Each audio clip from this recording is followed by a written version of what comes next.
नमस्कार दोस्तों, एक बार फिर से आप सभी का स्वागत है दी साइंटिफिक हिंदू यूट्यूब चैनल पर और मैं हूं आपके साथ आपका दोस्त धीरेन्द्र। आज हम आपको बताने वाले हैं सिंध के एक ऐसे हिंदू देवता के बारे में जिसे मुस्लिम भी पूजते हैं। लेकिन उससे पहले आपसे एक छोटा सा निवेदन है कि यदि आप इस चैनल को पहली बार देख रहे हैं तो सब्सक्राइब वाला बटन दबाकर बगल वाले बेल आइकन को भी जरूर प्रेस कर लें ताकि आप हमारी आने वाले वीडियोस की नोटिफिकेशन भी मिस न कर पाएं। मित्रों, 10वीं शताब्दी में सिंध प्रदेश के पूर्व में मर्क शाह नाम के एक मुस्लिम का शासन था। उस समय मर्क शाह की राजधानी थट्टा नगर हुआ करती थी, जो कि कराची से 50 मील की दूरी पर स्थित थी। उस समय हिंदुओं की बहुत भयानक स्थिति थी। तलवार के बल पर हिंदुओं को इस्लाम कबूल करवाया जा रहा था। जो नहीं करता उसे मार दिया जाता। हिंदुओं के मंदिरों को तोड़ा गया और हमारे पवित्र ग्रंथों को जला दिया गया। यहाँ तक कि महिलाओं का अपहरण करके उनके साथ कुकर्म किया जाने लगा। उस शासन काल में हिंदू धर्म अपनी आखिरी सांसें गिन रहा था। इस स्थिति से निकालने के लिए सिंध के हिंदू थट्टा नगर के निकट सिंधु नदी के तट पर एकत्रित हुए और उन्होंने 40 दिन तक धार्मिक अनुष्ठान किया और वरुण देवता से हिंदुओं को बचाने के लिए आवाहन किया। इसके बाद वहाँ पर आकाशवाणी हुई कि नसरपुर के ठाकुर रतन राय के घर माता देवकी के गर्भ से जन्मा बालक आपकी रक्षा करेगा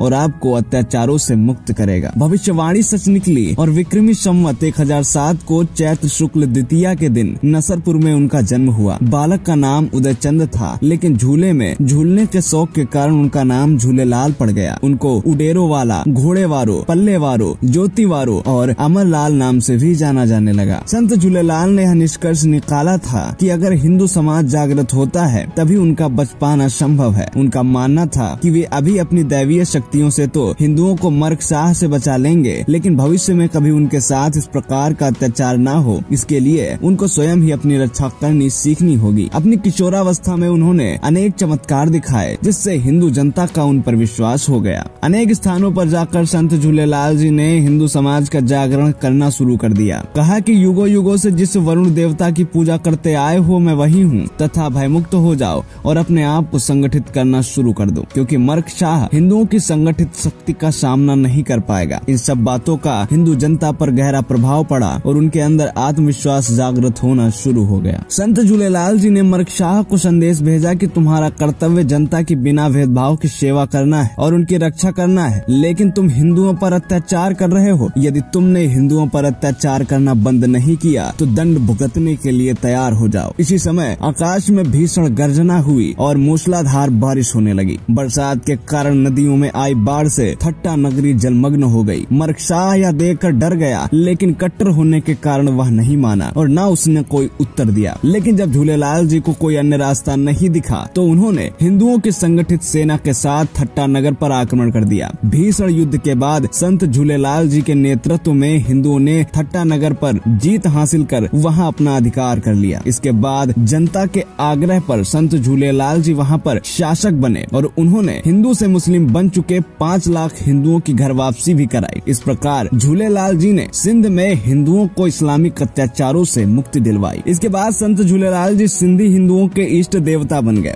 जहाँ जहाँ भी सिंध के हिंदू रहते हैं वहाँ उनके लिए अलग से मंदिर बनाया जाता है। संत झूलेलाल जी की पूजा करने के लिए चालीहा मनाया जाता है। 40 दिन तक पूजा चलने के कारण इसे चालीहा कहते हैं। इन 40 दिनों के अंदर उनके भक्त बाल नहीं कटवाते, मांस नहीं खाते, मदिरा का भी सेवन नहीं करते। 40 दिन पूरे होने पर 40 घोड़े, 40 ज्योतियाँ, मीठे आटे के बने 40 पिंड आदि विधि के साथ समुद्र, तालाब या कुएं में प्रवाहित किए जाते हैं। जो लोग 40 दिन तक पूजा नहीं करते वे 9 दिन तक ही करते हैं और 9वें दिन को नौरोजो कहते हैं। तो दोस्तों, आज हमने आपको बताया संत झूलेलाल जी के बारे में। वीडियो जरा भी पसंद आया हो तो लाइक करें। मिलते हैं आपसे अगले वीडियो में, तब तक के लिए जय हिंद, जय भारत, वंदे मातरम।